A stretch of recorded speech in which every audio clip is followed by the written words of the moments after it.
call the February 13, 2023 regular meeting of Peters Township Council to order. Mr. Lauer, can you call the roll, please? Ms. Shanafelt? I'm here. Dr. Frosco? Here. Mr. Curry? Here. Mr. Kozer? Here. Mr. Steigel? Present. Mr. Lewis? Here. Let's stand for the Pledge of Allegiance. Pledge allegiance to the flag of the United States of America and to the republic for which it stands, one nation, under God, indivisible, with liberty and justice for all. Didn't mean to cut you off there, Mr. Lauer. Yes, Mr. Ross will not be here this evening. First item on the agenda is approval of the minutes of the regular council meeting of January 23rd, 2023. So moved. Second. Okay, I have an issue with item, actually under the public comments, I made a motion. It says I made a motion to direct the township manager and staff to develop a policy to address future requests for cell tower installations. That wasn't at all what I asked for.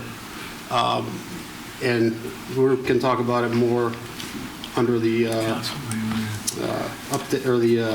proposed policy. Okay. My motion was for, I never even used the word co-location. It's for tower installations, upgrades, maintenance across the board. So, Okay. so these, so none of this reflected anything that I discussed or that I mentioned during that. So I would appreciate that being revised. With that revision, we have a motion and a second. All in favor, say aye. Aye. Opposed, say nay. 6-0, Mr. Lauer. Next, special reports, road resurfacing plan update. Mr. Zmidas. Okay. This is the time of the year where I give my typical State of the Roads address. I'll try to keep it brief because we've got an enormous agenda tonight. So we're working on, we've chosen the resurfacing candidates for 2023. They're based off of the 3-year plan, and this is year 3 of the latest 3-year plan. It was 2021, 2023, so we're on year number 3. This is a map of the roads that are left on the 3-year plan. I know it's tough to see, but all of the red rated roads are gone, so we're all down to orange and yellow, which means that we're getting down to roads that are all kind of similar in condition at this point. So it gets kind of tough to pick sometimes because the condition looks all the same. So you'll notice on this year's program, a lot of the decisions were based on age. We've got a lot of roads out there that are very old. Paul, if you could switch to the next slide. This graph illustrates that. This is all 115 miles of our road network put into a graph. So the blue is categories 0 to 2, 3 to 5, 6 to 8, and so on. You get up into the upper years here. Usually 15 years is about the target year we set for resurfacing. Now, it can vary. Sometimes it's 12, sometimes it's 25. It just depends on the makeup of the road. But you'll see here, the red graph indicates the mileage that we plan to resurface for 2023. So in this over 20 category, we've got a high percentage of roads that we picked this year. We've got a lot of old roads that have held up for a long time, which is a good thing, but we really want to get to those. You'll notice just about 1/4 of our road network at this point is over 15 years old. Next slide, Paul. This is the list. I put a copy of this on this whole presentation actually is on your desk there in paper copy if you want to take it home and study it. I don't want to go over the list. I think the age column is what I wanted to highlight, and if you could scroll down, Paul, you'll see that the average age of the roads this year, it's down here, is 21.9 years, so almost 22 years. So we've gotten a lot of life out of these roads. And the special project we're doing this year, as everyone is aware, is Longview Drive. That's kind of a separate project at this point. We're going to bid that separately. So next slide. This last map is kind of an interesting map. The roads in red are the roads that we plan to resurface in 2023. It's just a graphical representation of the table that I just showed you. But we also we plot on proposed developments under construction, proposed developments in different colors, utility company projects, the PennDOT roundabout project. So lately we've been trying to put everything on one map to help us pick roads. We've intentionally avoided anything near the roundabout project and the detours associated with that. We try to coordinate stuff with other utility projects, so this map's kind of helpful and it's kind of interesting to see. But bottom line, we're planning to advertise for bids on March 10th, take bids on March 31st.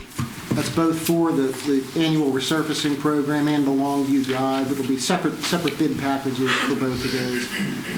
Advertising both on the 10th, take bids on the 31st. Hopefully we'll be in a position at the first meeting in April to consider a bid here at council.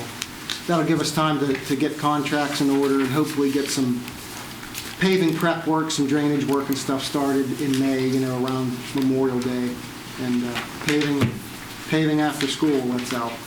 So that's my brief synopsis. I can take questions if there are any. You've gotten word from the utility companies as to where they're going to dig us up this summer, or? Yeah, so we've been able to coordinate, they're replacing their lines on Longview Drive before we go in and improve Longview Drive, so that's a bonus. Same kind of deal that we did over on Laurel and Maplewood last year, so that's helpful. They're also going to replace the little Stub Street Joe mat while they're over there. Okay. Projects on West Edgewood and Brookdale Circle, we don't plan any activity there, so they'll have to resurface those roads for us. There's a major Columbia Gas project up in, I'll say, the McGran Hills area of Township, like right on the St. Clair line. That should take pretty much all construction season. And then, as you're aware, they still have the paving restoration to do on the projects left over from 2022, like in the Old Washington Road area, Thompsonville, Nancy Court, stuff like that. So, is there more work on McMurray planned for this upcoming year? just the paving, just the repaving. I have a random dumb question, but I'm just looking at these. No such thing. Some of these streets, some of them aren't fully paved, so like half of the street is paved. Do you not pave the whole entire street? Well, typically? we talk in street segments in the engineering world. So we have 1,050 street segments. That's intersection to intersection in the township. And often we don't pave a whole road because you take a road like Bower Hill, that may be 3/4 of a mile long, which would take up half the road paving budget, but we'll do segments. And usually they're segmented on different years. So, you might have one year that's 15 years old, the next segment's 20. So we'll get the oldest, for the one that's in the worst condition first. And inside of subdivision plans, there's often plan lines. There's phase 1 of Woodlands, phase 2 of Woodlands, phase 3 of Woodlands, and so on. So they all got paved at different times, and they all come due at different times. So that's often why we stop at certain points on a road. Okay, just curious. Yep. New to this. Any more questions from council? Thank you, Mr. Znaitis. Thank you. Thank you. Next, we'll move on to audience comments. This is the part of the meeting where any member of the audience can speak for up to 5 minutes on a non-agenda item. Is there anyone from the audience who wishes to speak? Come forward and write your name on the notepad, and you can tell us your name and address too, just so we have it for the record. Sure. Maureen Jones on East McMurray Road. And I just wanted to comment to council. In going through the document, I noticed that the public library, Peters Township Public Library, put in a request to limit the consecutive number of terms a board member can serve. So why don't we have that applying to all our boards?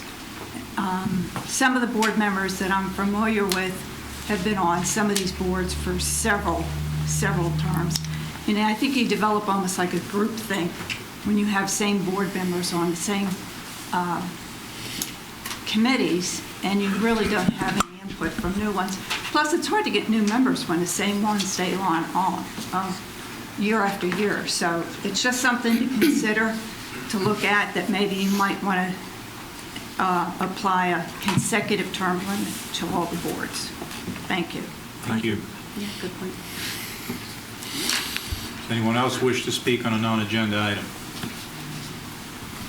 Seeing no one, we'll move on to unfinished business, appointment of a council representative to the South Hills Council of Government.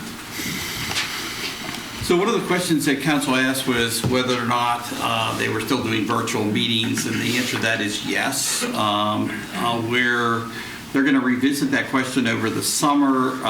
The indication was that they thought that those would continue for the remainder of the year, but there's no commitment to that. But as of right now, we don't have a council representative on that. Well, I think since Matt's not here, I think he loses by default. And we could have 2 people for that position. Yeah. Yes. I would share it with him. I mean, You want to make Matt the primary, you the alternate? sure. All right. So moved. Second? Motion and a second. Any further discussion? Sorry, Matt. All those in favor say aye. Aye. Opposed, say nay. 6-0, Mr. Lauer. You don't have to be sorry. You'd have to be sorry if you said. I did it last year, but Yeah.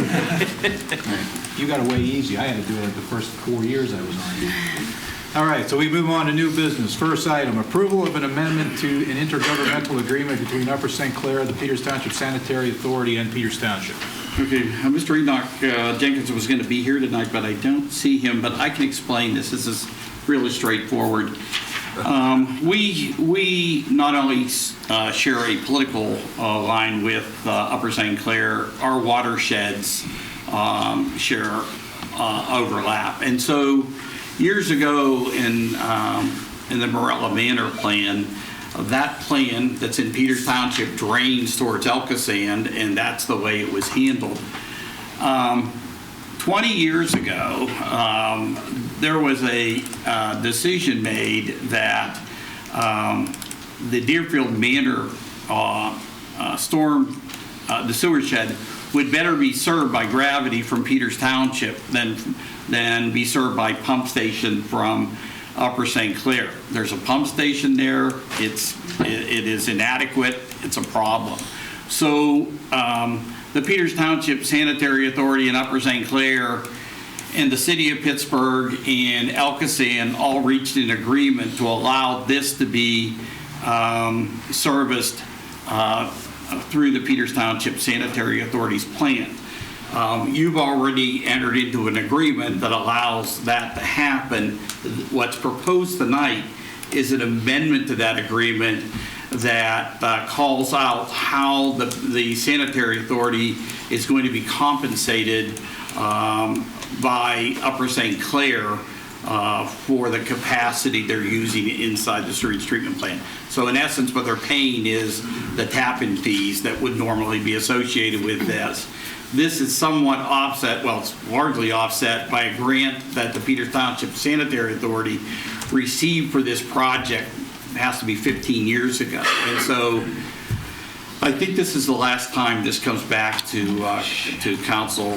It's already been approved by Upper St. Clair. It's been approved by the Peters Township Sanitary Authority, and it's my recommendation that council approve Resolution 2123, authorizing the appropriate officials to execute an agreement to an intergovernmental agreement between Upper St. Clair, the Peters Township Sanitary Authority, and Peters Township. So moved.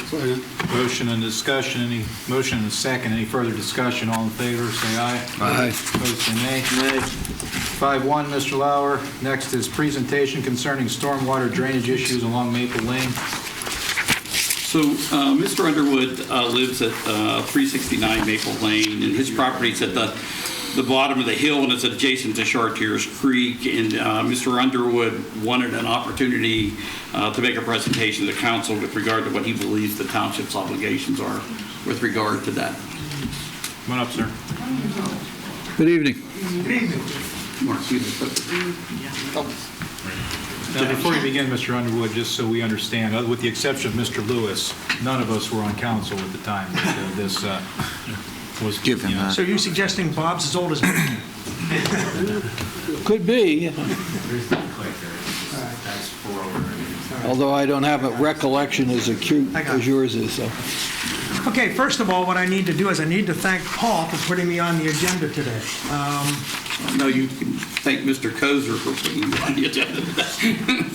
I don't want to take credit for this. I need to thank someone for allowing me to do this. You should have the opportunity to come here and give us your position on this. Let me give you a quick background. My daughters got into horses when they were 12, and don't ever let your kids do that. I ended up, we bought one horse, then a second horse, and then all of a sudden now we're looking for land in Peters Township. I see an article in the in the real estate section, 30 acres, Peters Township. So I went down and took a look at it, and we purchased that in May of '88. At that time, Maple Lane down there was a dirt road. And you can see here, that's what it looked like. Let me just sort of point out here. This was Maple Lane, and this was the beginning of my property right here.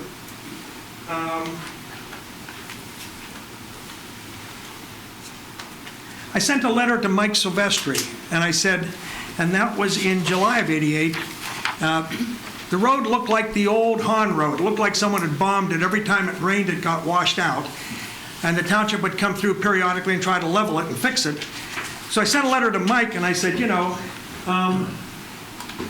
wait a second here, I'm missing one here. Do you want that letter up? Trying to get it to go backwards. Well, I'll just read it to you. I sent a letter to Mike asking what he would do, and his response was, let me go ahead and read this to you since I can't get it to pop up. Peters Township recognizes certain drainage problems with Maple Lane. It had been a Public Works Department intent to do drainage work on Maple Lane in 1988. However, to improve the drainage would involve easements on your property. The township had discussed these easements with the prior owner and had prepared an agreement. We'd still like to pursue this project and would recommend that you meet with Pete Overcashier.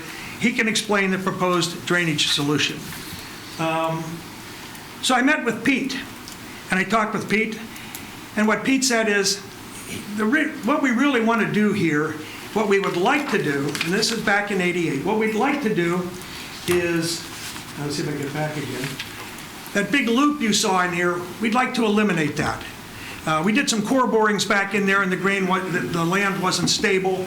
We'd like to bring that road straight down over the hill if we can. Now, there's some stuff we need to do to finalize that, but that's what the ideal plan is. Now, to do that, though, one of the things we need is we need to find some way to deal with the stormwater on Maple Lane. And the question was, would you be willing to allow the township to pass the stormwater across your property on Maple Lane to solve the problem? To do that, though, one of the things that we would require would be an easement, and an easement on your property. Would you be willing to do that as well? I'm brand new to the township. I see this as a big problem, but I negotiated a very hard agreement. I said, you have to pay me $1. So I said, yes, I'll be glad to do that. Did you get and the actually, $1? there was some reasoning behind that. Did you get the $1? No. But there's some reasoning behind that. The old Maple Lane that made that loop had become a garbage dump.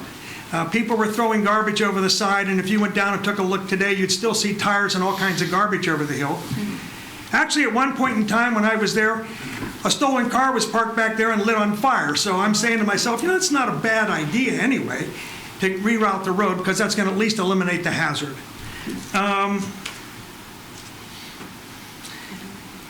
Now, on this thing, there's an interesting thing you should look at here. This denotes the water course coming down the valley to Maple Lane. That actual water course was very small.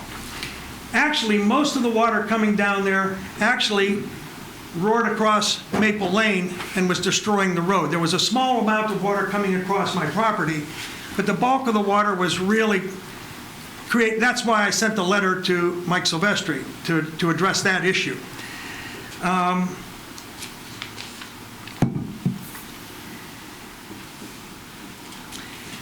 Now, move ahead 10 months.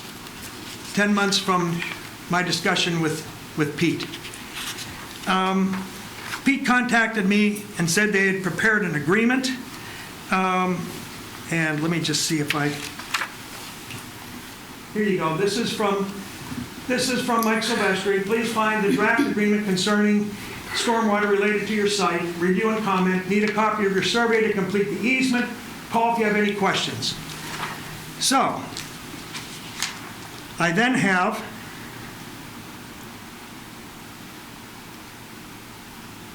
I'm going to get this clicker working here. It's this direction you're pointing. Oh, this direction? Yeah. You want to go down to the next letter? Yeah. Whoop, you went So I back. get this. I get this agreement.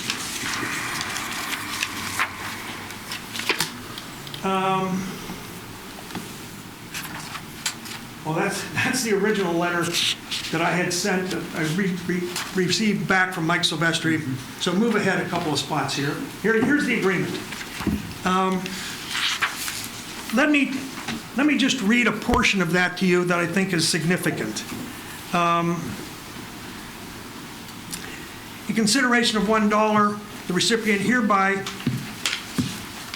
well, let me just see here if I have that. Okay, hereby acknowledges the said grantors to hereby grant, sell, and convey forever the covenant of general warranty to the grantee, its successors, and assigns a perpetual easement and right-of-way, blank, left blank, number of feet in width for the purpose of laying, constructing, maintaining, repairing, replacing, removing a stormwater pipeline and appurtenances, and all other necessary facilities for the transmission of stormwater by a route which has been, this is important, by a route which has been marked, located, and surveyed, and shown on a plan of property prepared by blank, that item isn't filled out either, which is attached hereto and made a part, and identified as Exhibit A on, in, over, through, under, and across that certain tract of land situated in Peters Township, Washington County, consisting of, and this is important, consisting of 31 acres adjoining Maple Lane, more properly described in deed book blank, those are left blank. So basically, they're suggesting that the easement covers 30 acres adjacent to Maple Lane. They go on, the second part of this, and let me paraphrase this a little bit. Temporary easement and right-of-way for the construction of stormwater facilities described above. He goes on to say that construct and install pipes and whatever else needs to be done. The grantee also gives permission to grade a channel or a swale. Now, the channel or swale was necessary. One of the things that happened when I bought these 30 acres is the property where the house was built on that, I had 15 acres on both sides of Maple Lane. The property on the side where the house was built, I refer to it as looking like it had been strip mined. There were mounds of dirt everywhere. When I inquired, turns out the previous owner had sold off the topsoil. There was a large ditch there filled with garbage. And more importantly, there was a bank coming down from the top of my property, basically all the way down to where my driveway was eventually located. The bank was about 2 or 3 feet high and filled with broken fence. So when I had the guy come in with the bulldozer, not only did he prepare a driveway up to the original house, the site where we were going to build the house, but he also leveled those mounds, and he also leveled the bank that came down along Maple Lane. So when he did that, basically, that whole area from the top of the hill down to my driveway was relatively level at that point. And so you couldn't just pump water onto the property because there was no place for it to go. I mean, it would have covered heaven knows how many feet. I actually, at some point in time in the presentation, will show you a map that shows what the markings were to give you an idea of the elevation. But so the requirement to put a ditch in there or a swale was necessary. And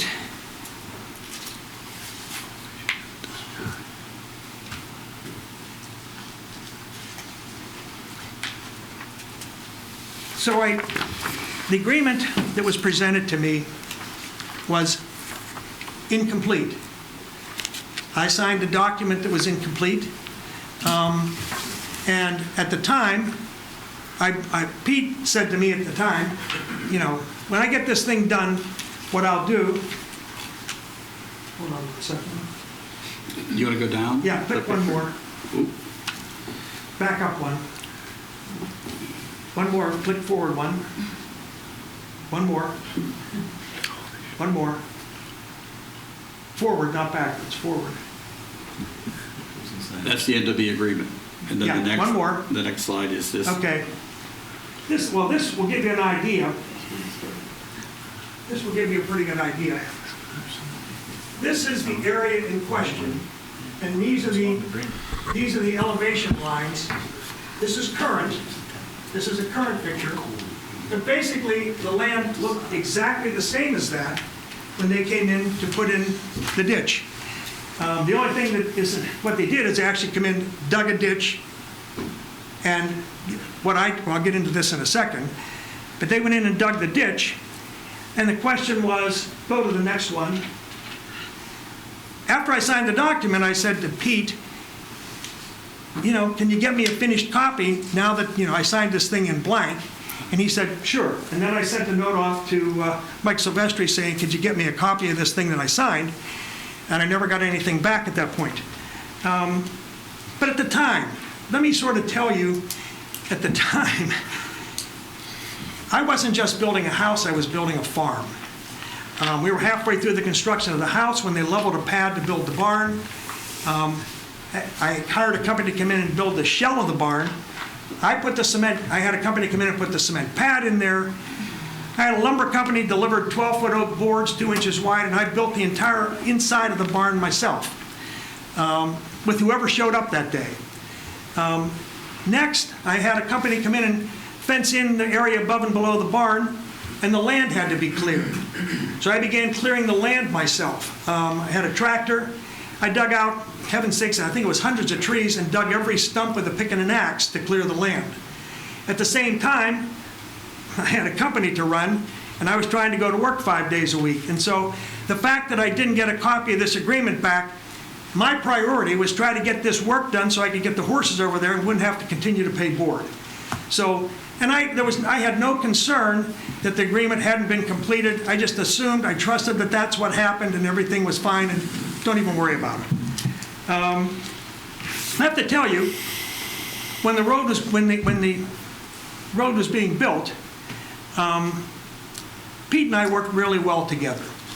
I was concerned, when he was getting ready to do the construction, I was concerned. I said, I don't have any idea what this ditch is going to be like. One, it's probably going to be unsightly, and two, am I going to be concerned about the horses falling into this ditch? Because I had no idea what was coming. So I said, is there any chance we could pipe this thing? And he said, I'll tell you what I'll do. I have to dig the ditch anyway. If you pay for the pipe, I'll install it for you. Thanks. Nice. Now, my problem was, he would have piped it all the way to the driveway, but at this point in time, with everything else I was buying, the money was a little tight at that point, so I could only afford to pay it to install it halfway down to my driveway. Pete also asked me at that time, he said, I'm concerned if I leave all my equipment down here, someone's going to vandalize the equipment. Any chance we could park it up by your barn to get it out of harm's way? I said, sure. And so I met with Pete most days when he was working. I'd go down and shoot the breeze with he and see what was going on. And periodically would take cold drinks down to them because I appreciated the work they were doing, and we developed a pretty good friendship doing this thing.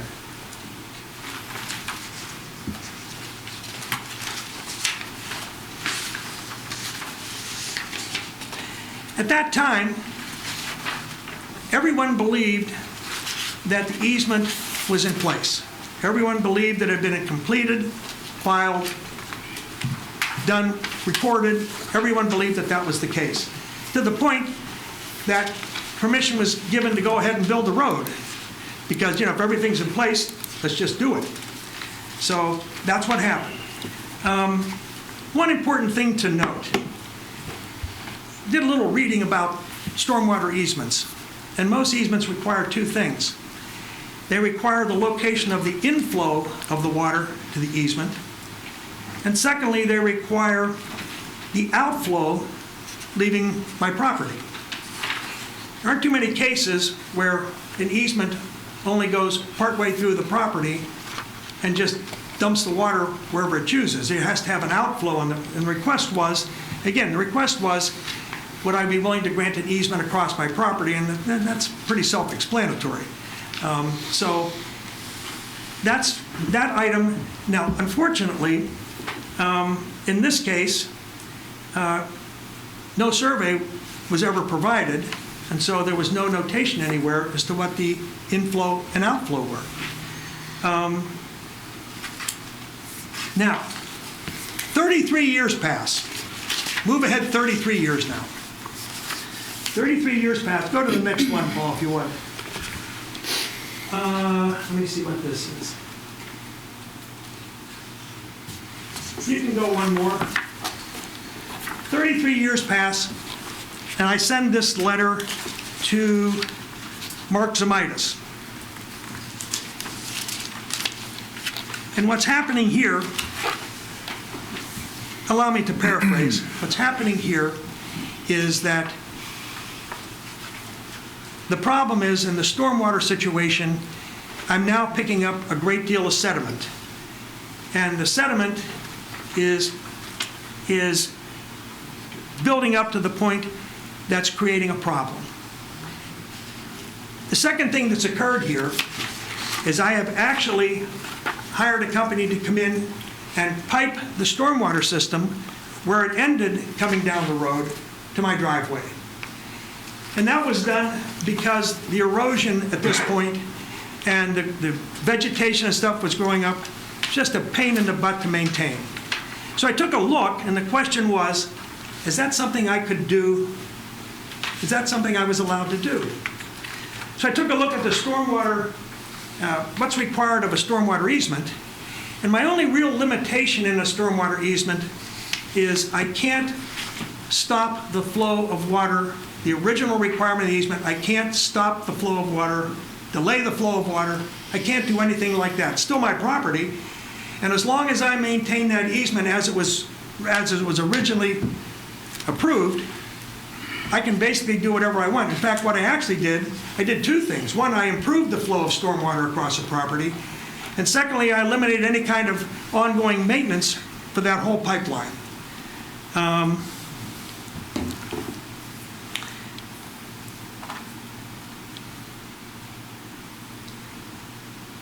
It's clear, I think it should be clear at this point, if it isn't. If it's clear at this point, if that document, and I'll move ahead for a second, eventually I discovered that the document, one, no easement had ever been filed in Washington County, and two, the actual document that I signed had never been completed, and the only thing that they had in here was a document with my signature on it. There were no attachments. There was no survey. There was no receipt for the dollar. Nothing was there. So I send this letter to Mark Zamitis. And I explain in this letter, this is now 33 years later, I explain in this letter that we had purchased this 30 acres, we had signed an easement or right-of-way, and what's happened is the gentleman that installed the pipe down to my driveway advised me that the pipe under my driveway was collapsing and that I needed to do something about it. So what I did was I sent this letter to Mark, and I said, two things I need you to do. Based on this agreement that we signed, I think everyone believes that the easement's in place based on what's happened up to this point. And the stormwater, rough guess, my guess is the stormwater, you need to understand the sheer amount of water that's coming down the hill now. The amount of water not only covers the distance that the new Maple Lane was put in, but Maple Lane goes up about another 150 yards up the hill, and we're picking up that water as well. So to say it's 20 times, 50 times more than that little amount that came down before, the stormwater was very large. And the damage over 33 years, the damage to the pipe was substantial. I'd also ask in here if they would be willing to clear the sediment field on the downside of the driveway. I refer to it as a swamp, was pretty substantial. And at this point in time, the pipe on the downside of my driveway is 50% filled with sediment. And so I had asked if they could do both these things, if they could correct these problems for me. I got a response back. Can you, there, let's keep going, one more. One more.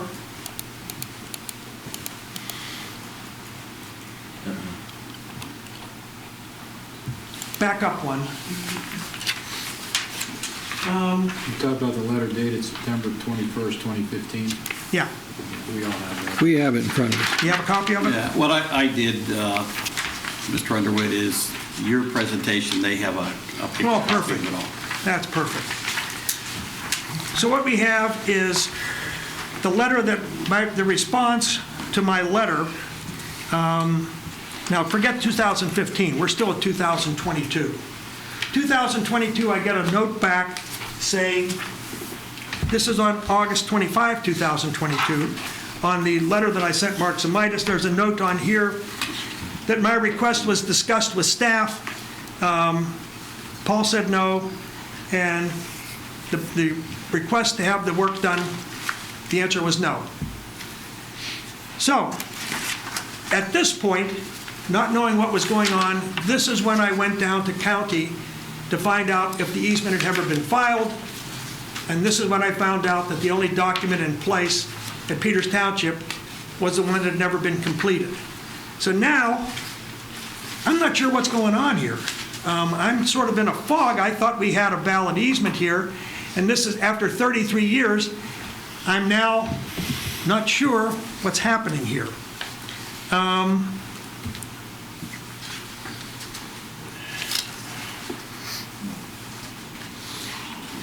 Push forward one here. And again, oh, this is 2015. So what I did is I asked for a meeting. I met with Paul, met with John Smith, met with Mark Zamitis, because now I don't understand what's going on. I need someone to tell me what's happening here.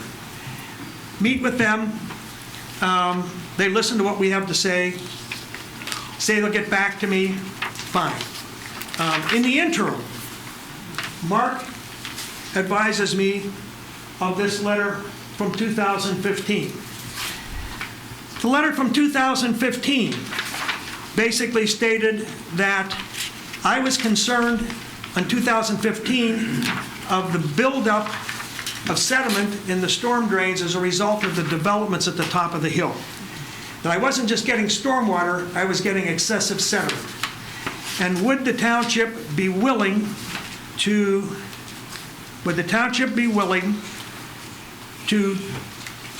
take care of that sediment issue? I got a note back from Mike Silvestri, and he says in the note, they'll devote up a half a day to clearing this, to clearing the swale. And you need to recognize in this letter that Peters Township has no legal obligation to do the work. Now I'm really confused. I believe all along that we have a valid easement across the property, and now I'm being told that Peters Township has no legal obligation to maintain it. And now I'm really confused. I don't get it.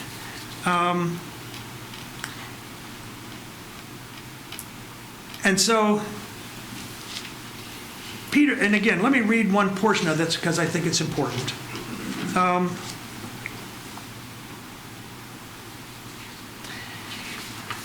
This is a one-time situation as a courtesy for silt buildup, and is recognized that Peters Township has no legal obligation to do said work. As part of the work, you release Peters Township from any damages or future obligations to maintain the swale. Peters says carry liability insurance in the event that they blow your place up. But basically, commissioners read that to say that this releases them from any liability, any maintenance requirements under the easement. I don't read it that way. I read it to say that I release them from coming back and digging up the same spot they had just repaired. So we interpret it differently. But more important in that statement is Peters Township has no legal obligation. I'm just not sure that has any justification here. Basically, what I've done, Peters Township has come to me and said, we'll do this as a goodwill gesture to you, but under the case of the easement, that's not a goodwill gesture, that's a requirement under the easement that they maintain the easement. So what they've said to me is, they've offered something to me and said, we'll do this if you agree not to allow us to come back, but all along, they were required to do it anyway, based under the existence of the easement.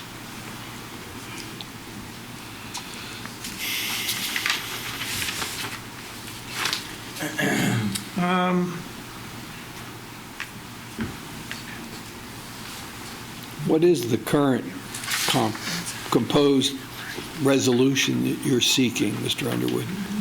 Good question, Bob. Let me get to that. So we get down to the question, and the question's a good one. What do you want out of this thing, Jeff? Tell me what you want. The first thing that I would suggest, I'd like a completed document, including the survey, showing the existence of the easement as it was originally requested of me, showing from the inflow of the property to the outflow into Chartiers Creek. And I'd like that to be filed with the Recorder of Deeds showing the easement exists. Right now, the current problem that I face is there's no legal document anywhere showing the existence of the easement. Nothing. If I were to do a title... Excuse me, but I'm looking at Mr. Silvestri's May 24th, 1989 letter to you, where he's given you and your wife a copy of the draft agreement. Correct. The second paragraph says, in addition, we will need a copy of your survey to complete the easement information. So I had plenty of copies of that. I don't have any record of giving copies, but I had a survey completed by my uncle when I bought the land. I don't have a record of giving it to him, but there's no reason why I wouldn't have given it to him, because I had plenty of copies. But I don't have a record of doing that. Well, I mean, that seems to be probably justification why he didn't, or somebody didn't fill out the rest of that language But it's a good... in the easement. And I'm not so certain that easement was done. I think it might have been somewhat inartfully drafted, because based on what you said, it seemed to me like they were going to put a trench there, and you talked to Mr. Overcash here, and he said if you buy the pipe,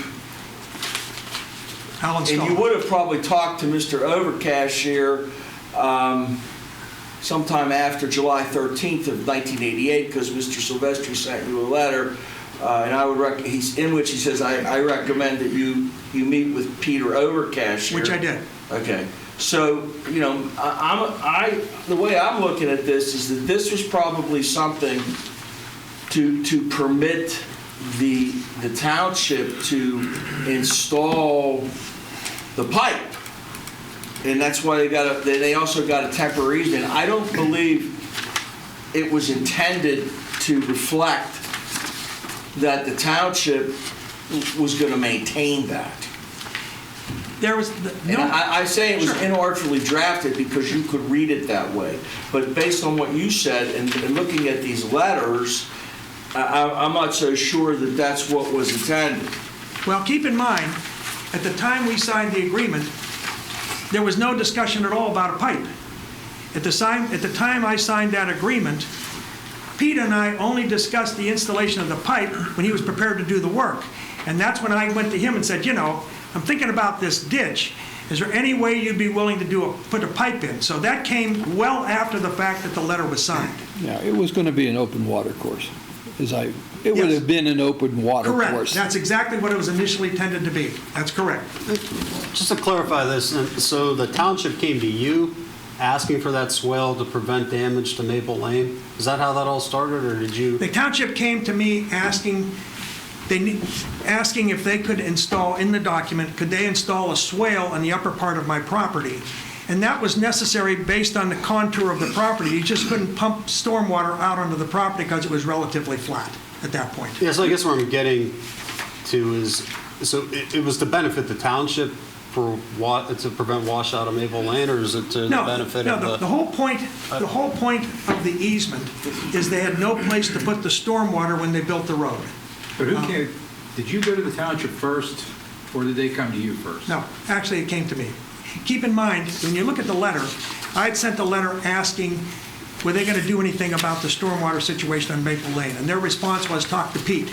Pete will tell you what our plans are. And Pete's the one that said to me they wanted to reroute it straight over the hill. I never went to the township with anything that I wanted. This was, and Peter Township ultimately drafted the document that they gave to me that was supposed to represent what they were asking, and that's what I signed. Now, you understand, Mr. Underwood, even if the township had signed this document, there's no court that would enforce this document because there's missing details, there's missing exhibits. But what you have here, what you have to do is you have to look forward. What's happened at this point is the township has assumed that that document was completed because Pete told me that that was necessary to build the road. So at some point in time, the township had to believe that that easement was in existence or they couldn't build the road. That was his words, not mine. Now, let me keep going here. So the question is, back to the question, what do you want out of this thing? Without any current document being filed or existing anywhere showing the easement, I have a problem with that. And the problem I have is I can't sell my property with an undisclosed easement. If I do, and it comes back to me, I have some legal issues at that point. So it's really important for me to show that easement in place. And likewise, I think it's important for the township to understand that this easement is in place and filed. I mean, you know, at this point in time, without a valid easement, now I'm not an attorney here, but without a valid easement, has the township, do they have unlawful access to my property? Have they gone ahead and done all this stuff without a valid easement? And are they required to dig up this original stormwater system because there's no valid easement here? But what we have to look at is what's happened since then. Everyone believes that easement was in existence based on the work that was done, the ditch that was done, the stormwater directed on my property. Everything points to the fact that everyone believed that that existed. And so did I for 33 years. We all did. Part number two. What else are you asking for? I think we're asking that the pipe be replaced under the driveway. Looking back at the document, the original document states that this easement is going to be marked on the property. Based on the survey, it'll be marked on the property, and that will be used as a guide for Pete Overcashier to dig the ditch. Nothing was marked, so Pete was just sort of said, you know, what am I going to do here? Well, just wherever you think it needs to go, just do it, because we have nothing else to point out where this easement, where this ditch is supposed to go. Pete's the one that arbitrarily chose to run that thing through the pipe under my driveway without any, just made sense. So he's the one that chose to include that easement, that driveway ditch, or the culvert as part of the easement. Next. Wait a minute. I don't know that I would have recalled that this culvert pipe under your driveway pre-existed. Correct. That is correct. Came down the water car. That's correct. I installed that. I don't remember that. It was only 34 years ago. I also would ask that you clear the swamp below my driveway. Part of the easement requirement is to make sure that the stormwater flows correctly, and at this point in time it does not. It's a giant swamp area that exists. I don't know how wide the actual easement would have been, but I can pretty much assure you that the swamp area is probably wider than the easement would have actually been. Lastly, there's a ditch on the lower end of my property. Right now, based on the erosion, that ditch is approximately 9 feet below the surface of the land. And what's happened over 33 years, the erosion that used to be a garbage dump as well. God only knows who put stuff in there. But as a result of the erosion, now you're seeing tires and metal and all kinds of crap is now showing. And so something needs, that's a hazard that needs to be addressed. So one of the things that I think needs to happen there is I think we need to, or the township needs to put about 1 or 2 loads of riprap or something similar to raise the level of that ditch and eliminate the hazard. So what's next? What's the cost to the township? What's the township going to pay to do this? Good question. Township number one, they're going to need to purchase about 20 feet of pipe to replace under the driveway. Now, that's assuming they don't already have it in stock.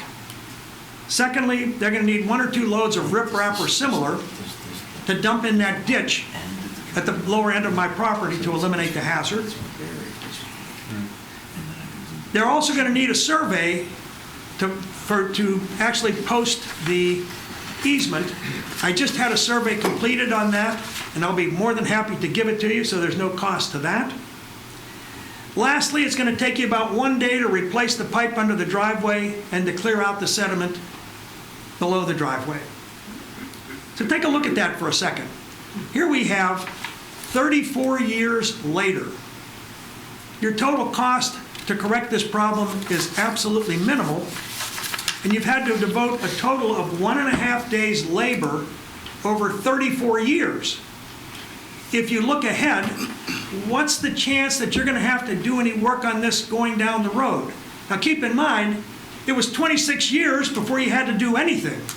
So if you do the job correctly, I'm not sure any of us are going to be around if any work has to be done in the future, as long as you do it correctly.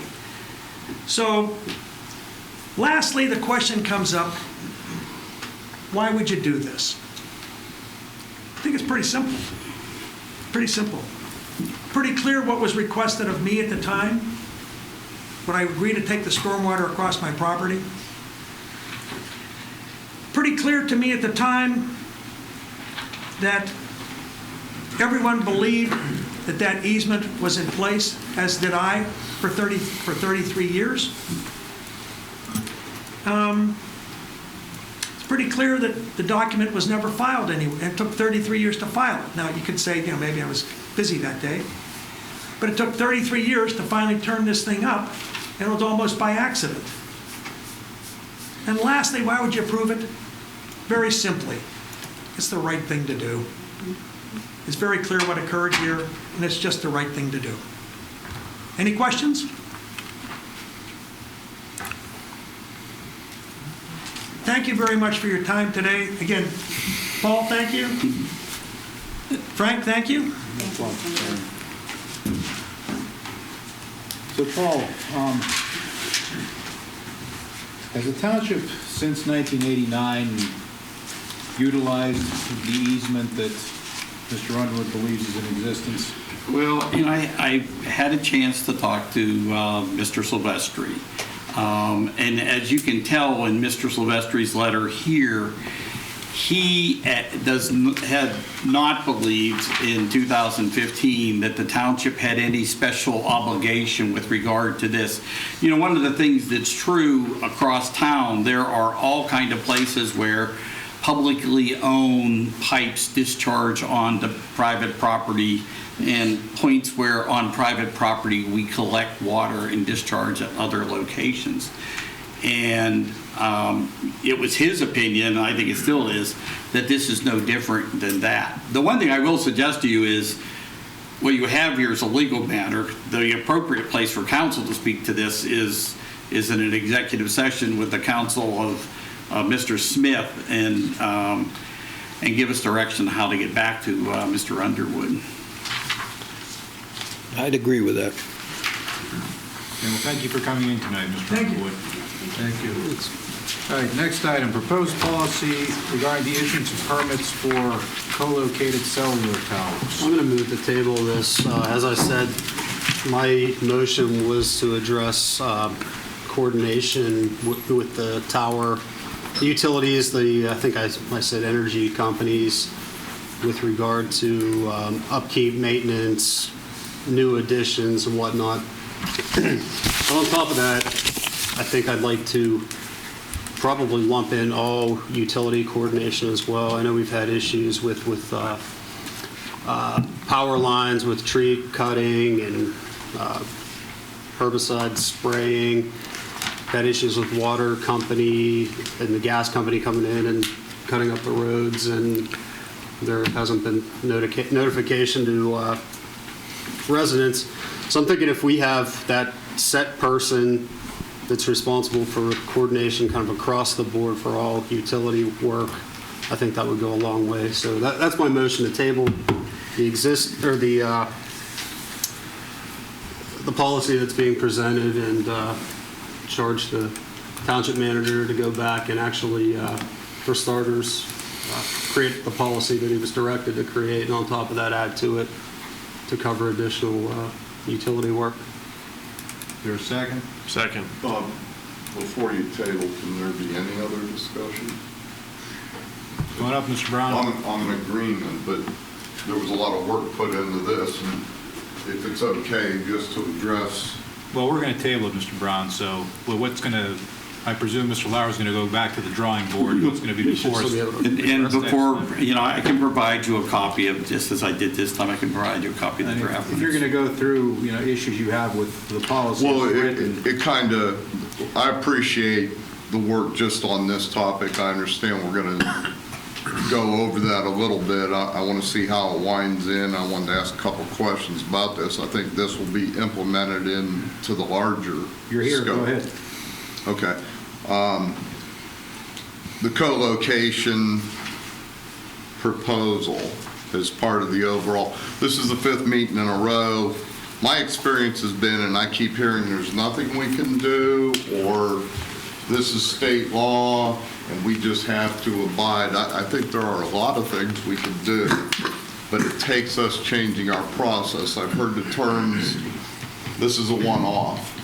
I don't believe it's a one-off.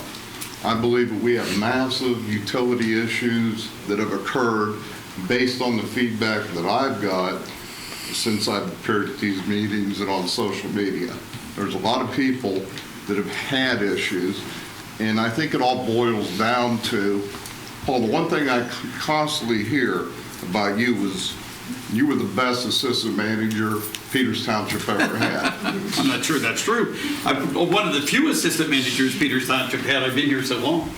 So you had a lot of power and freedom given to you.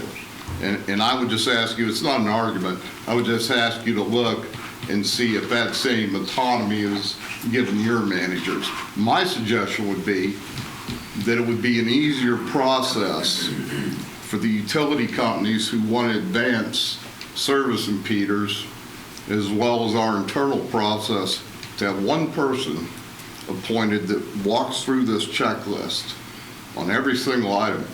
I mean, as simple as the remediation of the site. Somebody hasn't checklisted and said, you know what, we got wires sticking out of the ground. Hey, we got to grow grass. Maybe that person can assign the township to just go out and do the work and bill in their fact, profit. That's what this says. It doesn't say the manager is the responsible party. It says the planning director is the responsible party. And when there are permits being issued, it needs to be the planning department, and it's the planning director. But that's my point. We have zoning, and Ev's not here tonight. We have zoning, we have planning. I've communicated with you, I've communicated with Ed, I've communicated with Seth. We just never get on the same page, and it's the same for the utility companies. Whereas if Ryan was appointed the utility guy, he's the guy that runs a checklist with the township planning department. They've done their job. We sat and looked at these drawings that Seth gave me, and we have questions about those drawings.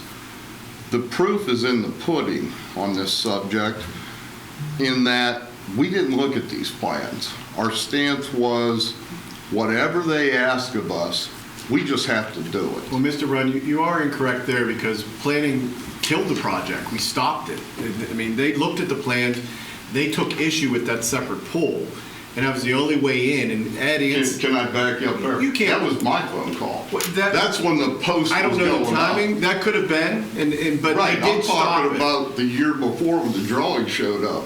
Nobody knew there was a separate tower going up. Well, and that may be true, I don't know when they received those, but I'll tell you, when planning, whether you identified it, and thank you if you did, they immediately, because I know they called me and said, we're stopping this. Boom, you And just that's- made my point. You are making my point. Good. That we have to have one guy. Well, planning is that guy. I mean, the planning department actually looked at this and stopped it. But the Mr. policy Smith, will I be- don't think you're hearing me. I'm listening, go ahead. I'm standing at my house, and there's a crane or whatever putting up a pole. And Paul did the right thing. I was like, bam, amen. You shouldn't be allowed to do this. And they ran 2 pieces over. Well, guess what? You got involved, outside counsel got involved, we get an opinion. Well, that technically meets co-location requirements. Well, where were we in a year and a half before that? The guy that I'm talking about that is going to walk through this process would have looked at these plans. They would have had all the data in front of them. I think, Paul, if you could put that up, the drawing. Mr. Zook came out in December. Is that on the flash drive? That's the, I think it's agenda, there it is. So you had the pleasure of not getting my phone call in October, and Ed wasn't around. So I got a hold of Seth in November. He was gonna pull everything, go through it, because at that time, we'd already gone through the poll issue. Now we're on to the wire issue. And I'm like, he's like, I'm gonna pull this thing apart, go through it, and see if what they're talking about is valid. So Ed came out in December to the house, because obviously, and we'll go to the pictures, this is not how it looks. Now we came over here, and that word is proposed. So they had a very small detail, which I know you pointed out to Mr. Van Lane, and Ed pointed out that they could go up to 12 of these wires, not one in the drawing. Do you know who this was and who submitted this? Is this what Mark got? This drawing here? I believe this is, correct me if I'm wrong, Seth, this is part of the application. Yeah, those are drawings that were submitted with the building permit application for this I'm installation. Mark, I'm sorry. No, this is You're Seth. Seth, okay. Mark's the good-looking guy over here. All right. Not when compared to Seth. So I'm kind of trying to understand, what's the first thing that shows up to us about a Verizon install that's not really just a Verizon install? What's our first piece of paper that we get? It's not just one piece of paper, it's a collective application. It's So a bunch of this came at the same time? That's correct. And it came to, It comes to the planning department in the form of an Planning. application. Correct. okay. So in my thought process, planning would alert the guy in charge of all utilities and saying, hey, we just got this application from Diamond, Verizon, or whoever. Let's sit down and go through it. Somebody at that point in time, did you see the separate tower? And were you consulted before we did a stop work because they were installing the separate tower? Because there's a disconnect there, obviously. This permit bypassed me a little bit. It went from our review process with our commercial plans examiner through our zoning approval and then. And I'm not blaming and it's anybody. inbox. No. I don't want anybody else to go through what we just went through. Everybody makes my point, though, that this fell through the cracks, and we got to find a way that next one doesn't. So we go through that turmoil. Now we have a separate poll. It's not a separate poll, okay. And the reason I called you that day, they're throwing up all these fire hoses that doesn't look anything like this. And you have that in there. And that's when you said you were going to pull all the records. And I think, Paul, there's that verbiage in there. Everybody loves to point at this drawing and say, there's nothing we can do. Because we stamped a drawing that we didn't pay attention to. Do you have the other one? It just says verbiage. Now, I've asked this about 6 times. I never get an answer. Right there, sir.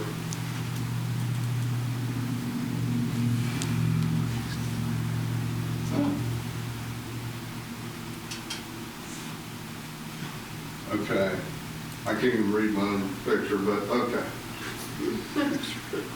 Mr. Kozer pointed this out to me.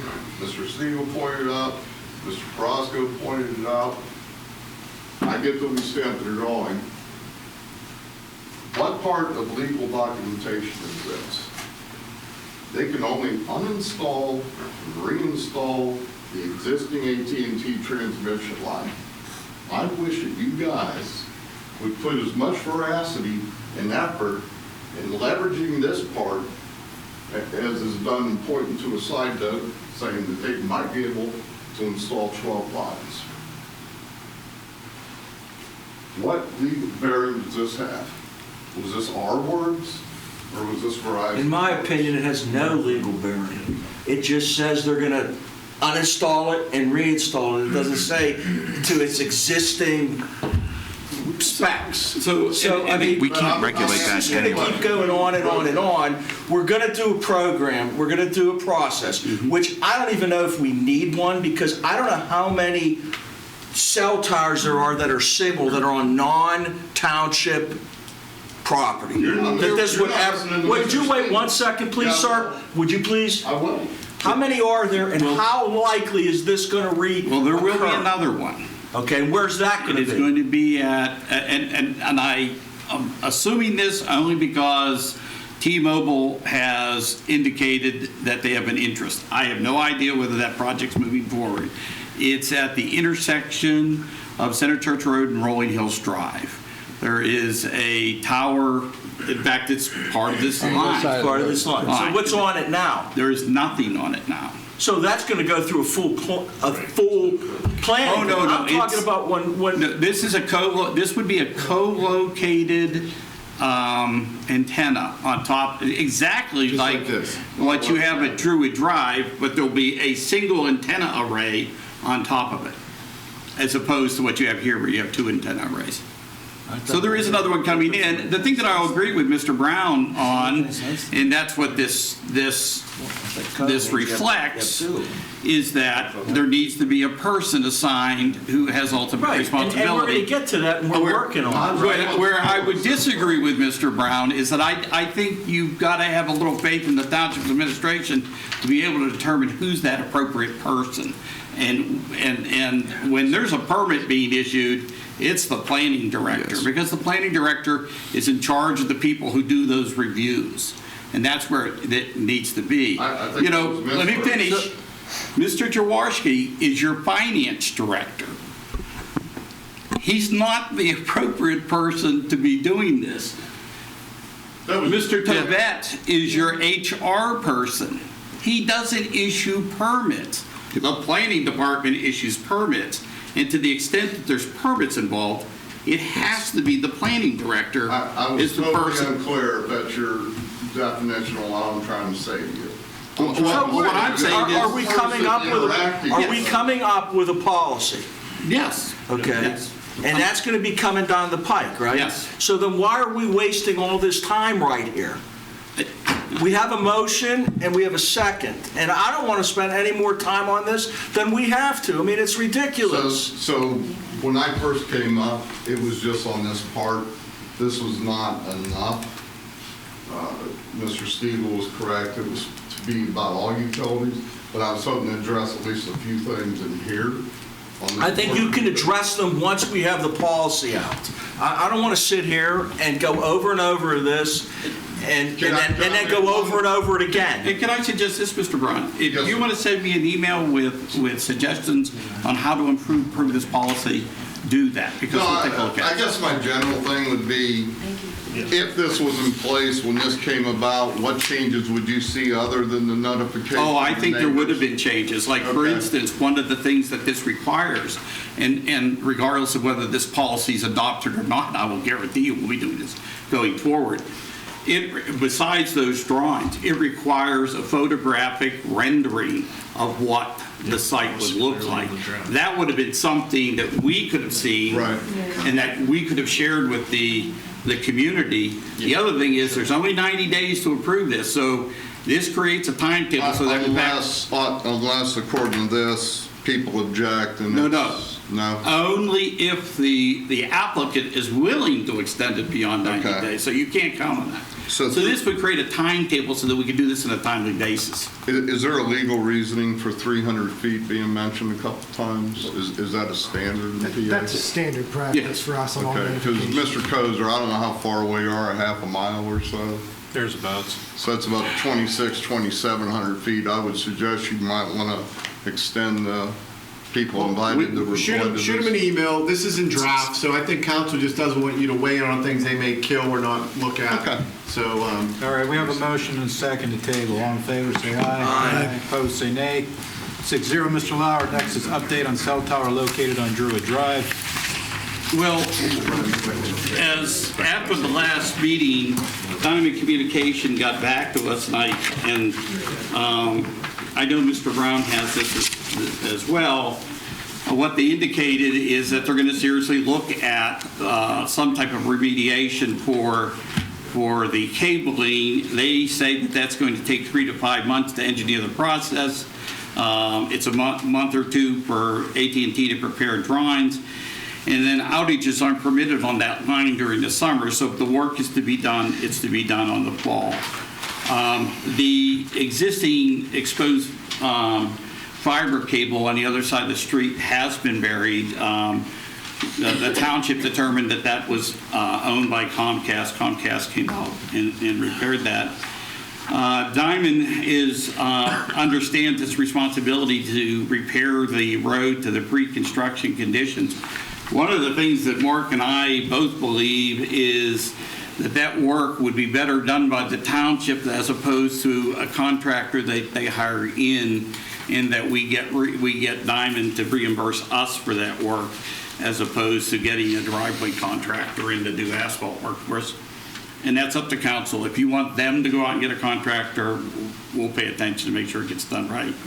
And the thing that was not mentioned in Ms. Cook's list was the need to repair the lawns. And I think she's well aware of that, but I called her up to make sure that she understood that, and that task will begin when the weather breaks. Ms. Cook met with me, my wife, Mr. Mers, and Mr. Van Lang, and took numerous pictures. If you can put that verbiage back up. I'm trying to tell you, Frank, you may have leverage. They acted like they had never seen it before. So I still haven't got an answer to this. Who wrote that? Was it from our perspective? Was it them saying it? Who wrote what? The language that says. Replace. No, I was under the assumption they presented that. That was part of the, That was the narrative as We part of don't their permit present anything. application. Yeah, what I that was part of the application, right? Yeah. Correct. Yeah, we It just wouldn't write comes in. something like that. Okay, so they didn't even follow their own terminology then. They were only going to uninstall and reinstall the existing cabling. They clearly did not do that. Well, I don't agree with that view. Oh, well, could you go to the pictures of the tower? I don't want to see the tower. I want us to move on the agenda. We're past where we were. We're on my agenda item, Frank, that I asked to be placed here. I'm No, shocked you would say- I thought we were on the update on the cell tower. Isn't that where we Yes, are? we are. We're on the update. So we already know what that is, correct? Yes. And it's going to take 6 or 7 or 9 months for them to get back with revisions, correct?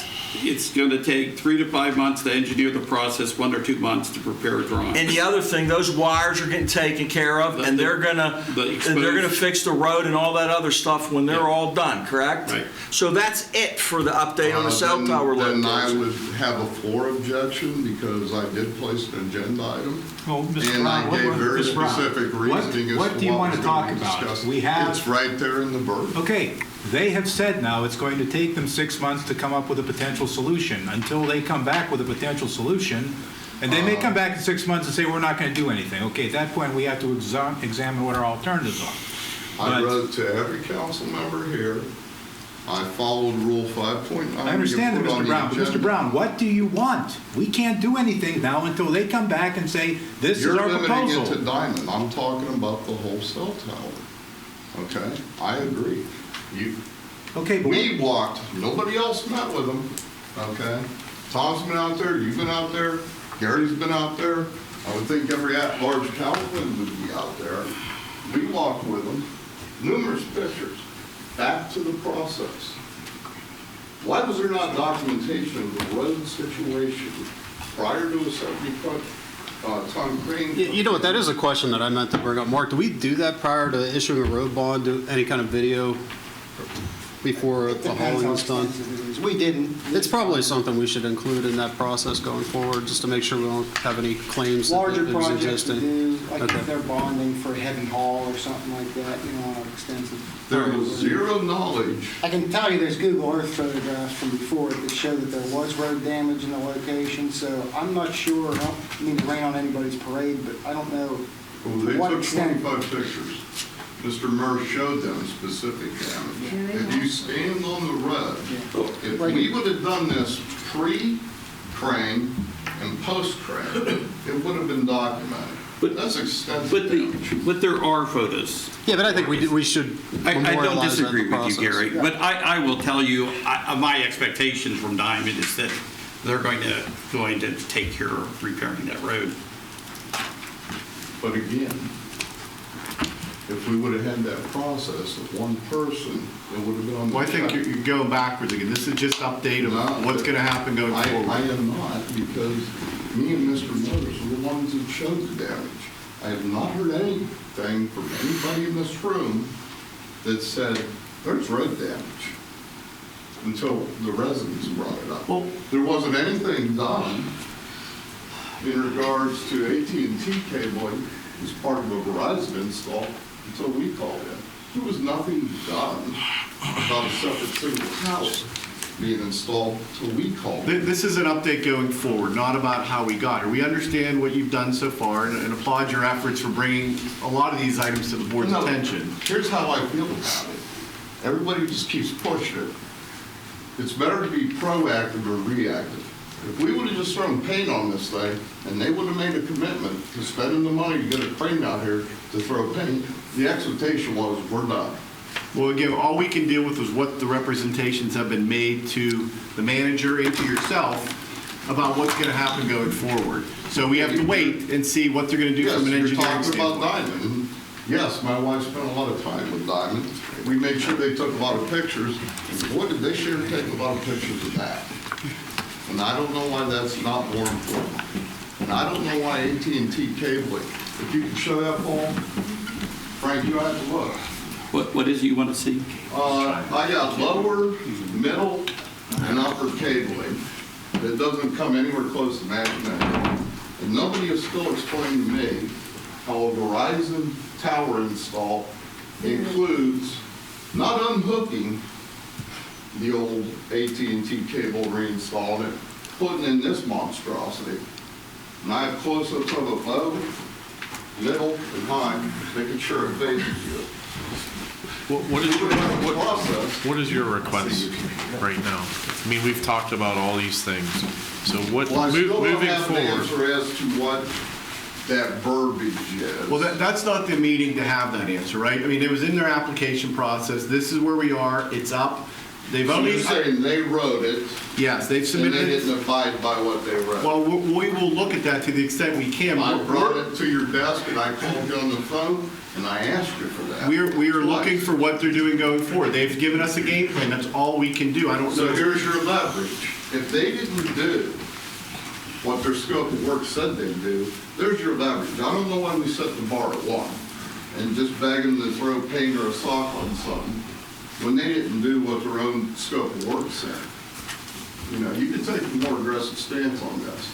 Now, he's talking about would we accept visually another one of these towers, separate towers on this side, running straight up. He said they're going to try to look at a solution that's a vertical run. So I said, is that my preference? No. Would that be a heck of a lot better than this? Yes. And that's why we need to wait for them to tell us whether that's a I have no problem with possibility. that, yes. But I think we probably need to check in with them once a month or so, just to I make would sure agree that with there is that, too. progress being made as Yeah, well. we did talk about that to manager, and I just keep pushing that it's not. Yeah, I don't want it to And slip any of through the cracks. those, any of those follow-up discussions, Paul, can we make sure Mr. Brown's made aware of those? Sure. So you. you had asked Mr. Carrasco, as my councilman, to have updates on that situation. And I think there was a couple other people in the administration, township involved. Did you ever get back any Well, I kind mean, of I think plausible it, plan on that? I think that it was, fairly obvious that we've put this in the forefront of our agenda, and Paul and the rest of council have been very supportive of trying to correct this issue. Now, if you're saying that we're not aggressive enough in that, I would disagree with you right now. But we appreciate you coming here, presenting this, and we will make it better. We already have, processes and for the new policy that we're drafting. So unless you have something Well, I new, can't specific, reinforce enough. Right. Living in a real world and living in the construction arena, that unless you have one point person, and I'm not saying Correct. issuing permits. Right. And we've talked about that several times. Over here, I heard things that were unclear. but And I want to unless there's, clarify. unless there's anything. This is not only new, it's going over something that isn't clear. Right. That person interacts with zoning and makes sure the checkoff was there. All right, so Mr. Brown, we've talked about that so many times. No, we just had a Unless there's talk over anything here. new on this issue, Well, I the would like new to is move on. correcting the bad information. The bad information is, I'm not asking for somebody to do things that are outside their scope of work. I'm not asking for this guy to come in and issue permits. No, I'm asking him to vanguard every one of the administration steps, but also be the interface with the utility companies, because it makes their life easier, which helps us advance. I still would like an answer as to how AT&T cabling got included in this. How is a Verizon install inclusive of AT&T cabling put up in the most off-season way? How did that happen? If we would have had that process and that point person, I don't think that would have happened. I agree with you, and we're not going to go back in Disagree. time and change that right now. Right, but if we keep kicking the can down the No, road, no one's kicking you the have can. less and less power. Yeah. Our power was 2 years ago when this showed up, and it wasn't looked at. All right, thank you, Mr. Brown. Thank y'all. Next item, ordinance amending Peters Township Code of Ordinances, Chapter 17, Boards and Commissions. So there's an ordinance that's been proposed in front of council, and what it does, in part, is establish term limits for the library board. This is a recommendation that's actually coming from the library board. It limits people to serve a maximum of 3 consecutive terms, and then it allows a person who's been off the board for a year to be reappointed. When we were researching this, one of the things that we discovered was that the language in the ordinance that creates the Park and Rec Board was not complete, and what is being proposed is language that kind of represents what, in fact, the membership of the Park and Rec Board looks like. So it's a 7-member board, can be increased to 9. Members serve for 3-year terms. The school board, by custom, has advised council on as to the appointment of up to 3 of the board members. This formalizes that. So, And again, that's something that we presumed had been memorialized a long time ago. a long time ago. In fact, I would be curious to go back to see whether this is something that got deleted in the codification process in 2000. So all this is doing is clearing that up. Yes, And putting 3-year term limits only on the library board. On the library board. As they've asked for. I'm not in favor of putting them on every board. Okay, So I wanted to make sure that's it. Library board. All right. I'll make a motion that we. Ordinance number 877. Yeah, 887. whatever. This doesn't have the numbers on it, so. Do I have a second? Second. Motion and a second. All in favor, say aye. Aye. Opposed, say nay. 6-0, Mr. Lauer. Next item, set date for a public hearing to amend the 2023 Peters Township budget.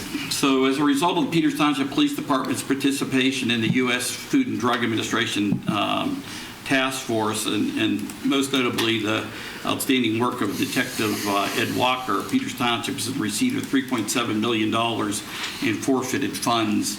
Those funds, there's been a budget that has been submitted to the U.S. Department of Treasury and the Department of Justice, and they have preliminarily approved that. But these funds come to the township and are also subject to our own appropriation process.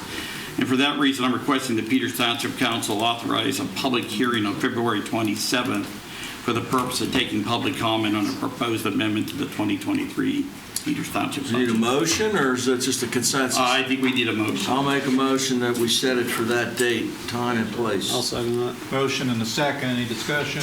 All in favor, say aye. Aye. Opposed, say nay. 6-0, Mr. Lauer. Next item is authorization for a general voting proxy for the Washington County Tax Collection District. So the, yeah, here. One of the success stories has been the Washington County Tax Collection District. In Washington County, municipalities and school district has seen substantially higher amounts of taxes collected, and at the same time the cost of collection has gone down. There is a board that consists of membership from municipalities and school districts that must meet once a year. And as a result of the fact that things are going well, we've been having difficulty reaching a quorum. And so what the tax collection district has created in its bylaws is the ability to create standing proxies. We're in the process of attempting to gain those from municipalities and school district. As a practical matter, I'd like the township to do this, not because we're never represented, because as the chairman of that group, we are always represented. But I do think I would like to be able to use it as an indication of, in fact, the value of doing this. You need a motion? Yes. I'll make the motion. Second. Motion and a second. All in favor, say aye. Aye. Opposed, say nay. 6-0, Mr. Lauer. Next item is approval of Peters Township voting district map. Yeah, I'll make this quick. I'm going to move to table it because there are a couple people who are currently in district-specific positions that have been cut out of their districts. Oh, I don't. No, you know there's what? two. I'll Okay, second you know, the- Mr. okay, Renz, that's I see fine. you standing, so come on up. Yeah, I just wanted to ask a few questions about this. Steve Renz, 838 East McMurray Road. I was just curious, because if you, the next slide where you had the sections cut out. So like in B1, the red section is going to take out our judge of elections and inspector of elections. What do we do in that case? Oh, no, that's- this will only have impact the councilman elected by district. Okay. That's its only impact. Oh, I thought it would help. That's all this is A, B, C, D is the. Yeah, but that's how we have Committee people. committee people. We have committee people in Proportion those that way. districts. Committee And if people they're in not, those if they're not in districts B1 anymore, Yeah, and the polling places would change because he'd be in C now instead of B1. Oh, and the location of polling places based upon the map will be determined by Washington County. Even right now, you have voting districts where people are voting. The voting place is actually outside of the district, you know, because there Yeah, are but that- things like the rec center. But I still think that affects our judges of elections. When I was a judge of elections and I got put into a different district, and so Washington County had to appoint me until they could elect somebody to sit back in the other district. So, I mean, these are just But that's very Washington slight County. changes that would correct this, and that's why I'm Oh, and that's suggesting fine, that and we have it rather than on go here. through that process, why don't we just Yeah. kick it down We to the have next this- meeting and move it? We have this on here for discussion. The only thing is, we really need to take action on this no later than the next meeting, so that in fact they're in place. Oh, yeah, I mean, it's- I'm not trying to push it back. I just want to know what the process is for people like that, judge of elections, committee people, anything like that? If you talk to Washington County, they have, this happens, so they've dealt with it in the past. So it would be up to them to make those? Typically, what's the?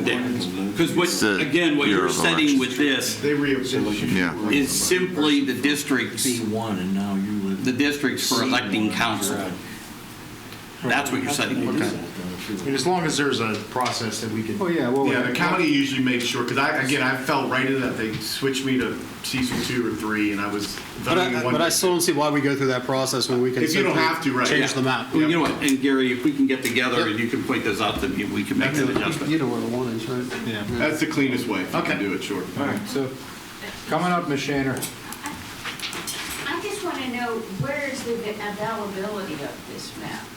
It's on the website. Because I know I couldn't find it. Oh, the entire docket's on the website, and this is part of the docket. Under docket. Yeah. Okay. And where do we get this from, the county? No, this is off of our GIS system. So, you know, what That doesn't make sense. No, we what actually do you set it. have is, if we get down to this table, I mean, you have a discrepancy between voting districts that's fairly substantial. So, you know, if you look at what on that chart, you're taking 303 houses out of B and moving into C. And the idea was to try to make it so we're just flexing the borders as opposed to redrafting it from square one, so that in fact we would limit the impact on people. And these would go into effect when, for the primary election? For the primary election, you know, our goal is to have this in place so that in fact when you're into a presidential election, there are a lot of people who only vote once every 4 years, and there already is confusion. We don't want to add to the confusion. This is going to change polling locations for people, though. Maybe not. It may or may not. Again, even right now, people vote outside of their district. Yeah, but C3 goes to this place. And if I'm now in C3, I have to go to a different polling place when I used to go to B1. Oh, absolutely. Absolutely. So it will change polling locations. Yeah, and again, that's why we want to do this election Now, round. will the elections office notify everybody Yes. who's moved that this is your new polling place Yep. and this is where you now vote? All right. So we're tabling this then till the Yes, next because meeting? Mr. Seidel's going to help. Okay, we got a motion and a second. All in favor, say aye. Aye. Opposed, say nay. 6-0, Mr. Lauer. Next, award of a contract for the Marlboro Drive Storm Sewer Project. So, the 2023 Peters Township budget includes an appropriation of $800,000 for the construction of storm sewers located near the cul-de-sac of Marlboro Drive. 3 firms submitted bids. That bid tally is shown there. The base bid is for the public sewers. Alternate 1 and alternate 2 are extensions off of that, which will be privately owned. We've yet to talk to the homeowners to find out whether or not they're interested in participating in the project. Mr. Zemaitis thinks it's important that we award the base bid so that in fact the contractor has an opportunity to acquire the piping and that he's going to need to be able to do this. And so what we're going to recommend is that Peters Township Council award a unit price contract to Morgan Excavating for the base bid and reserve the right to award on or before March 31st the add alternates. So moved. Second. Motion and a second. Any discussion? All in favor, say aye. Aye. Opposed, say nay. 6-0, Mr. Lauer. Next is award of a contract for renovations to the Peters Township Public Works Garage. The Peters Township budget includes an appropriation of $450,000 for the renovation of the Public Works Garage. As proposed, these renovations include renovations of the restrooms, the locker rooms, the lunchroom, and the HVAC project. Also, there's a limited amount of furnishings that are to be acquired. As you can see, we were able to attract 9 bidders. The low bidder is ABS Building Systems. One of the things that we know is that the doors at the I thought I had a picture here, but the doors at the various buildings, these steel doors are rusted. That's what alternate one is, and it keeps the project within the proposed budget. So it's my recommendation that a contract for the renovation of the public works garage be awarded to AVS Building Systems in the amount of $382,236. So moved. Second. A motion and a second. Any discussion? All in favor, say aye. Aye. Opposed, say nay. 6-0, Mr. Lauer. Next is award of a contract for the purchase of a Ventrac mower through the Omnia National Cooperative Purchasing Program. So the 2023 budget includes an appropriation of $40,000 for the purchase of a Ventrac mower for use in the park. The quotation from E.H. Griffith Incorporated is $34,284.80. This is being purchased through a national cooperative purchasing program that's available to all municipalities. And it's my recommendation the council award a contract to E.H. Griffith for the purchase of the Ventrac mower. So moved. Second. Motion and a second. All in favor, say aye. Aye. Opposed, say nay. 6-0, Mr. Lauer. Next, award of a contract for the purchase of a Toro Workman UTX diesel with accessories through the Omnia National Cooperative Purchasing Program. The 2023 budget includes an appropriation of $30,000 for the purchase of a utility vehicle for uses in the park. The quotation from E.H. Griffith is $29,340.50. This is also being purchased through the Omnia National Cooperative Purchasing Program, and it's my recommendation that the township award a contract. So moved. Second. Motion and a second. All in favor, say aye. Aye. Opposed, say nay. 6-0, Mr. Lauer. Next, change order to the construction contract with Liberoni, Inc. for improvements to Laurel and Maplewood Drive. Mr. Zamitis, you want to explain? You want to handle, you've been talking a lot, Paul. Let me get water. So the Laurel Maplewood project was substantially complete last October. We finally gotten all the punch list items taken care of. We're just kind of doing like a final reconciliation here of credits and extras. You may recall that on this particular job, we bid it out last February, awarded it in March, and we were all set and ready to issue the notice to proceed, and the water company came to us and said, hold the phone, we want to replace the water lines on this street. Is that possible? Naturally, we don't want to hold them up because the last thing we want to do is pave a road and then have a water line break. So it was kind of a big deal. We had to beg and plead with Liberoni to push this off because this was going to be the first job on their schedule. And during the course of the summer, of course, asphalt prices went up, pipe prices went up and everything. So we had agreed with them that if they delayed it, we'd give them a delay compensation of $30,000. Throughout the course of the project, we had a lot more yard restoration than what the contract called for. We settled on a number of $15,000 for that. So that's the $45,000 in extras is what you see there. The subtractions are the in-place quantities versus the as-bid quantities. The road base, a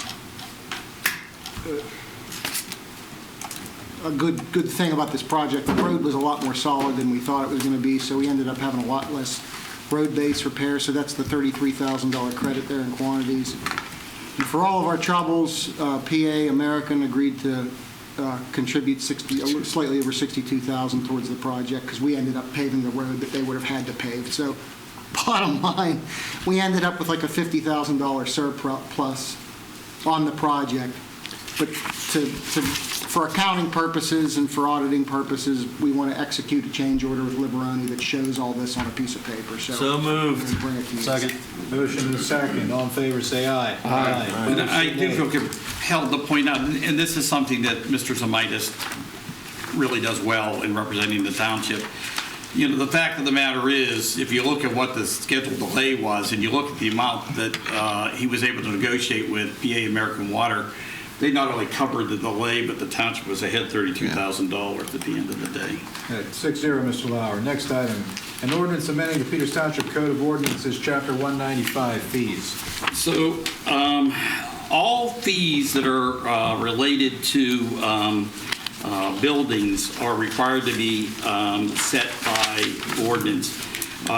We haven't increased the number of these fees for quite some time. Some of them were increased in 2016, others date back to 2009.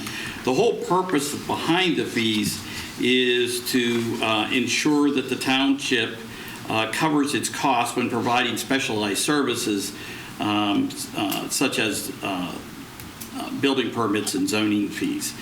And so there's a table that's included in the docket, and if you look with these changes to our permit fees for building permits, Peters Township will still have one of the lower building permit fees when compared to North Sturgeon, Cranberry, and Pine, and slightly above that in Murraysville. I think with this adjustment, though, I think we'll be in a better position to be sure that we're covering our costs. So. The other thing that's in here that is an increase and that isn't a building permit fee is the fee for leaf vacuum subscription services. Currently, we're charging $110. We're suggesting that be increased to $150. One of the things that's changed is we used to collect leaves with vacuums 4 weeks out of the year. We now collect them with 5 weeks. I can tell you at the cost of having a driver and a laborer providing this service, you are not recovering your total cost. But I don't think it makes sense to be charging much more than this, though. All right, do I get a motion to I'll make a approve? motion to adopt ordinance number 888, amending Peters Township Code Ordinance, Chapter 195, fees. Second. Motion and second, all in favor, say aye. Aye. Opposed, say nay. 6-0, Mr. Lauer. Next item, a resolution amending fees associated with facility usage. So these principally refer to fees related to the rental of park shelters. One of the things in the past, they were not divided up based upon the facilities that are provided at the various shelters. The other thing it does is the township has charged fees in the library, and instead of trying to delineate within that one chart what those rooms are and those fees, associated fees, there's a second chart created just for the library. The final thing is that the rate for the street opening permits is proposed to be increased because of the level of work that's being done in the last few years in Peters Township. We've employed the services of Mr. Overcash to provide oversight.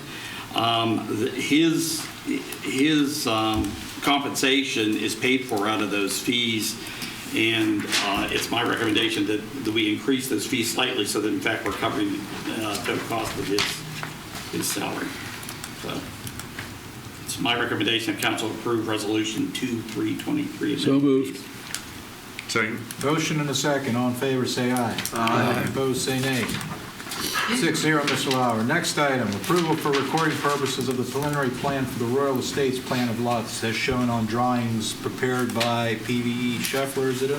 My agenda doesn't tell me who prepared the drawings, so. Scheffler and Company. Yeah, okay. Sorry, Scheffler, not PVE Scheffler anymore. Go I'm ahead, going to turn sir. this over to Seth. Sugarwoods Associates LP is the owner of the 67.25 acre parcel of land on Sugar Camp Road, otherwise known as the Arabian Horse Farm. This is across from the previously approved Pemberley Manor development, which is currently under construction. You can see that today.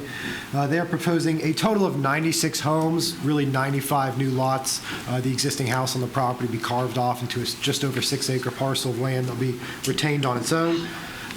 With a total density of just over 1.4 dwelling units an acre.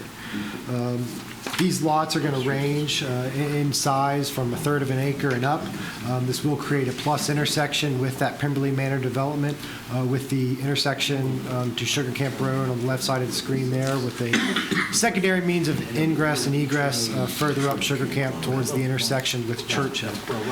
This development includes 50-foot cartways, our new standard 10-foot wide streets with 2-foot wedge curves on each side, so 24-foot of cartway width in total. This is a preliminary plan approval. This will go back to Planning Commission for final plan approval, presumably sometime later this year. It does include a cluster mailbox and location towards the initial entrance to the development across from Pibley Manor as required by the United States Postal Service. There's a number of guest parking areas distributed throughout the development as required by the Conservation Residential Overlay Zoning Ordinance. And in addition to the amount of open space that far exceeds our minimum requirement of 25%, they are proposing a residential trail connection at the stub street that will service the adjacent property if it ever were to develop in the future, proposing a section of parking there with a trail connection up to the Arrowhead Trail through the open space parcel along the rear of a number of lots in the third phase of this development. So is this open space going to be owned HOA then? HOA-owned open space. There will be some stormwater management facilities that, could be accepted by the township in the future after those are converted, but the open space parcels will be owned and maintained by the homeowners association. So it's going to be developed in 3 phases. That's the first phase, that's the second phase, that's the third phase. As best that we understand, there hasn't been a builder chosen yet, but these are the samples that the applicant has made. Are these going to have the 25-foot setbacks that we keep complaining about? These will have the 25-foot setbacks, but with the use of a 50-foot right-of-way, the front of the house to the rear of the cartway is going to be about 38 feet. Yes, so it's going to be back further than what you saw before. And there's 2 points of ingress and egress from this plan? Yes. And they're both on Sugar Camp? Yes. And a third one here. Where's the third one? The third one is a future connection to get you back up to Churchill. Oh, so it's absolutely good. That's going to connect then, right? If that adjacent property were to develop. If it were to develop. Yeah. What about, what's behind there? Is that It's all trail. Is there a road back there? This is the trail. Oh, that's the trail. Yeah. What's that line going up the middle? Yeah, what's the there? big dotted line through the middle? Well, that's just a Cut sheet line. cut sheet line. There were 2 sheets. It's a very big set of drawings. I didn't know what the heck that was. These are all quarter-acre lots that are zoned for this, right? Yeah, our zoning ordinance accounts for these lots. They're not just quarter acre. There's some that are larger, third of an acre in size. The open space parcels to the far left of the development are heavily encumbered by underground water, gas, overhead electric utilities, which in this case was, kind of a benefit for the overall style of development under the overlay because it allowed for the development style to get a little bit creative and avoid those utilities to the best of their ability, which otherwise may be located in people's rear yards and could severely hinder future improvements. It's a different kind of structure, but this is actually a high voltage line that's coming across here. The engineers here and the applicants, so if you have questions. You've been very patient. It's been a long night. Any questions from council? I have a motion.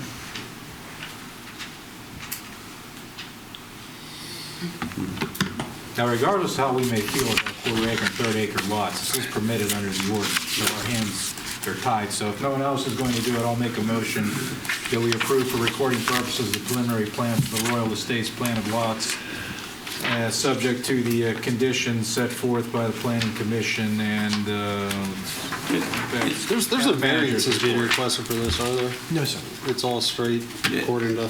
The thing that I will point out is if you look at the manager's report, what I have listed as condition 19 is struck and it's replaced with conditions 1, 2, and 3 in my report, including the payment of the outstanding assessment that's on this property.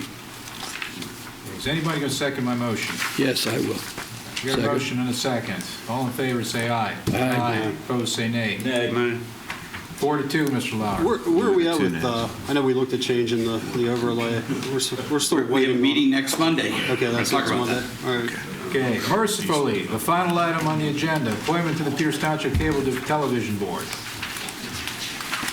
We interviewed Anthony M. Moody this evening.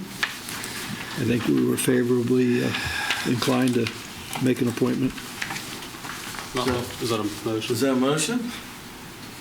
I guess it was, yes. I'll second it. Motion and second, all in favor, say aye. Aye. Opposed, say nay. 6-0, Mr. Lauer, payroll and bills, Dr. Borosco. Mr. Chairman, I've reviewed payrolls and bills, and everything is in good standing order. You move they be approved? Do you move they be approved? Yes. Okay, on second, motion and second, all in favor, say aye. Aye. Opposed, say nay. 6-0, Mr. Lauer, correspondence, Mr. Lauer. None. Anybody want to discuss any of the minutes? Okay. Zoning hearing board report to council, anything we need to discuss? Anything anybody wants to see on the next agenda? Shorter. Yeah, I had a question about that little lot down the street from me that Woody bought. Is that still in litigation? Yes, and the decision is to be issued shortly. Yeah. So who's making the decision, the court Judge accomplice? Gilman? Yeah, I think that's right. I Gilman. think it's Judge Gilman. They've already had those arguments. Yeah. Those arguments have been made, we just haven't gotten the decision yet. So I guess Mr. Ross last meeting asked about strategic plan and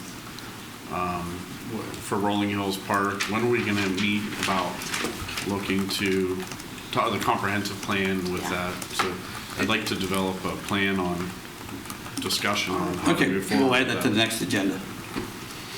I drove by the new firehouse the other day, landscaping looks wonderful. Oh, yeah. The neighbors we're getting lots of compliments from the neighbors. It looks beautiful at night. I drove by a couple of nights ago with the flag lit up. It looks great. Great job. I would like to take the opportunity to thank all the department heads for the work that they put into the.